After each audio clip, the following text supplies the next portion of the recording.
Яңалықлар шығарылышы өз үшін башылап жіберді. Студияда Алина Валиева, есәнмісіз. Табиблар кешекмәстен сақлану шараларын көрерге шақыра. Шалада 2 кіші грипп белән ауырый. Язылған синалар, кыршылып төшүчү буяулар һәм эшләмәүче почта тартмалары. 22-15 йортта яшәүчеләр подъездларның торышыннан канәгать түгел. Ремонтны кайчан көтәргә, Лилия Гатина ачыклады. Май, каты, гыремче һәм башка сөт продуктларының сыйфаты ошамаса белгечләргә зарлан. Татарстанда кайнар элемтә эшли. Шәһәр территориясын төзекләндерү кагыйдәләрендә үзгәрешләр көтелә. Бу хакта җәмәгать тыңлауларында фикер алыштылар. Тулырак Эльвина Андрова сюжетында.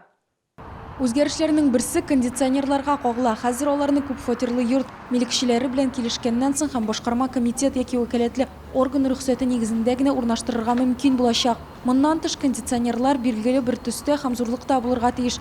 Үзгәрешләр күзәтчелек органнары тарафыннан дәгъвалар булмаса, элек билгеләнгән җиһазларга кагылмаячак. Шулай ук идарәче компанияләргә үзләренә карамаган җирдә тәртип урнаштыру йөкләнә. В случае пересечения прилегающей территории с дорогой общего пользования размер прилегающей территории устанавливается до пересечения с дорожным бордюром или тротуарным бордюром. При отсутствии дорожного бордюра размер прилегающей территории определяется до непосредственного пересечения с дорогой общего пользования. Коммуналчылар бу яңалыкка сөенмәде. Алар өстәмә чыгымнар, тарифлар артуга китерәчәк дип уйлый. Айрат Зәйнуллин да хезмәт күрсәтүче оешмалар фикере белән килеште. В Гражданском кодексе сказано о том, что собственник несет бремя содержания свое собственное имущество. Поэтому насколько правильно с юридической точки зрения обязывать предприятие содержать чужую территорию, причем бесплатно, мне кажется, здесь вопрос возникает. Эльвина Андрова, Сергей Вильданов, яңалыклар. Юхиди бинасы янындағы зәңгәр вагон урынына функциональ офис. Шалда юл транспорт хәрәкәтләрен теркәүче яңа үзәк ачылды. Ул Хәсән Туфан проспектында урнашкан автосалоннарның берсендә эшли. Үзәк 4 өлешкә бүленгән, электрон чират терминалы эшли. Беренчесендә машина йөртүчеләр үзләре автомобиль һәм хәрәкәт турында барлык кирәкле мәгълүматларны тутыралар. Икенчесендә операторлар тутырылган формаларны тикшерә. Өченчесендә Юхиди хезмәткәрләр кабинеты, дүртенчесендә иминет агент. У нас в городе Челны порядка 60 дорожно-транспортных происшествий в день, да, происходит с материальным ущербом, поэтому мы примерно понимаем, да, какой объем здесь будет. И самое главное, люди не будут ждать там по несколько часов, потому что экипажей, значит, действительно по городу Челны на данный момент не сказать, что очень много, поэтому не надо никого ожидать, позвонили, приехали. Здесь участникам предоставляется возможность обратиться в свою страховую. По сути дела, значит, центр оформления ДТП работает в режиме одного окна. Да, после того, как вы попали, допустим, участники попали в ДТП, они покидают центр оформления ДТП либо уже с направлением на ремонт, либо на прямую выплату. Мәскәү проспектын төзү өчен 2019 елда Орловка бистәсендә 3 торак йорт һәм 6 җир участогы алынган. Бу хакта Шәһәр дүшәмбе вакытында шәһәр башкарма комитетының җир һәм милек мөнәсәбәтләре идарәсе башлыгы Ленар Гыйзатуллин хәбәр итте. Бәйләүчене сайлау, милекне бәяләү кебек барлык стандарт процедуралар инде үткәрелгән. Алынган җир милекчеләре акчалата компенсация яки шул ук мәйданлы икенче участок алдылар. Шәһәр мэры Наил Мәхдиев дәүләт хезмәткәрләрен һәр нәрсәгә карата игътибарлы булырга чакырды.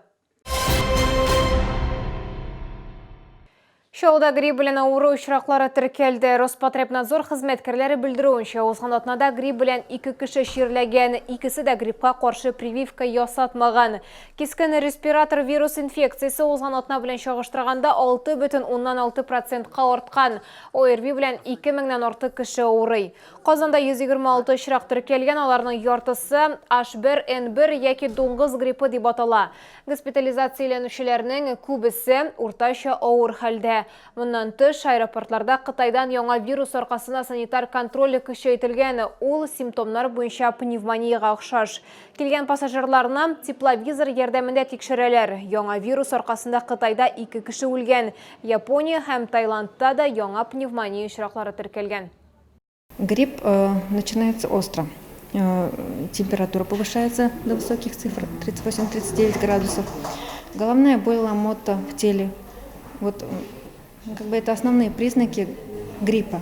В целом по республике заболеваемость ОРВИ и гриппом не превышает допустимого эпидпорога, но в городе Казань она превышает эпидпорог на 33%, также в Елабужском районе на 24%. По Челнам стабильная ситуация сохраняется. Стеналар язылғаны, буяулар қопқаны, почта тартмалары уаты Шалытовының қойнар ілімтәсіне 22-де 15 жұртында яшаушылар мүрәжағат етті. Подъезда бірнеше ел элек өткәрілген ремонт қына аз диялар. Лилия Гатина теманы дәуам ете. 22-де 15 йорты 34 подъездлы 5 қотлы йортның фасадын бірнеше ел элек яңартқаннар. Рәзилә Закирова сүзләренчә, йортта агач тәрәзәләрне пластика алыштырганнар. Косметик ремонт борлык подъездларда да булмады, ди шәһәрдәшебез.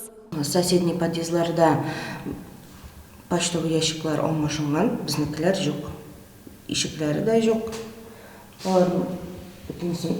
Стеналар весь язылып беткән. Краскалары да купкан урыны белән. Ремонт, конечно, охота было бы. Гайып бурычлыларда ди коммуналчылар. 22-де 15 йорты буенча торак коммуналь хезмәтләр өчен бурыч 1 480 000 сумга якын. Просроченная задолженность населения по указанному адресу на 1 января составляет 1 480 874 рубля.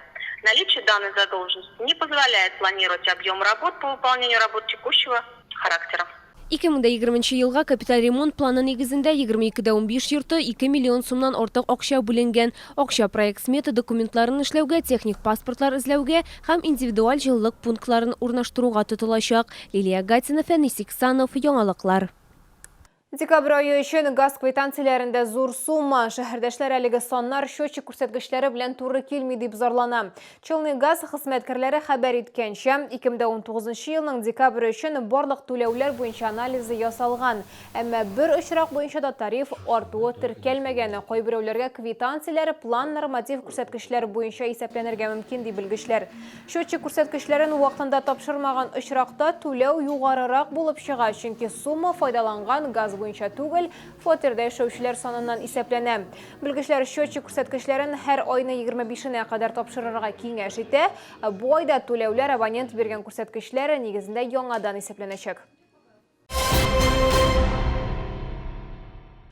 Республикада сөт продукциясының сыйфаты буенча кайнар элемтә эшли. Татарстанлылар үзләрен кызыксындырган сорауларны иртәнге 10-нан кичке 4-кә кадәр 8-843 273 34 85 телефоны аша бирә ала. Кайнар элемтә 4 февраля кадәр эшләячәк. Белгечләр куллану сроклары, продукцияның тәме, сыйфаты турында һәм сөт продукциясенә кагылышлы башка сорауларны кабул итә. Барлык кызларлар һәм тәкъдимнәр җитештерүчеләргә ирешәчәк, сыйфатны яхшырту буенча тиешле чаралар күреләчәк. Олган чакны срокларына карап алабыз. Барда яхшы. Без сайлап алабыз или анда частниклардан алабыз. Магазиннан алмыйм. Ә нишләп алмыйсыз?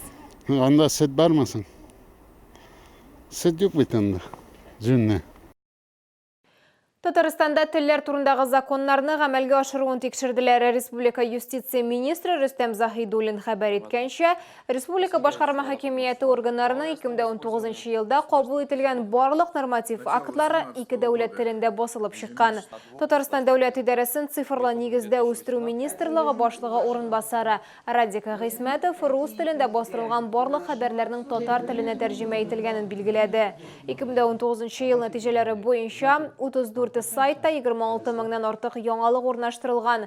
Муниципаль берәмлекләр сайтларында Татарстанның 2 дәүләт телендә 85 меңгә якын хәбәр бастырылган. Тәрҗемә күрсәткече 99%-ны тәшкил иткән. 2018 елда ул нибары 77% булган. Иң яхшы күрсәткечләрне Ярчаллы, Тәтеш, Саба, Югары Асланы, Әлки һәм башка районнар күрсәтте. Шунысы куанычлы, шәһәрдәшләр җитәкчеләргә хатлар язганда да 2 телдә дә мөрәҗәгать итәргә хукуклы. Бу сезгә ишарәсе соңгы мәгълүматыбыз иде. Мин Алина Валиева сезнең белән сау булашам. Игътибарыгыз өчен рәхмәт.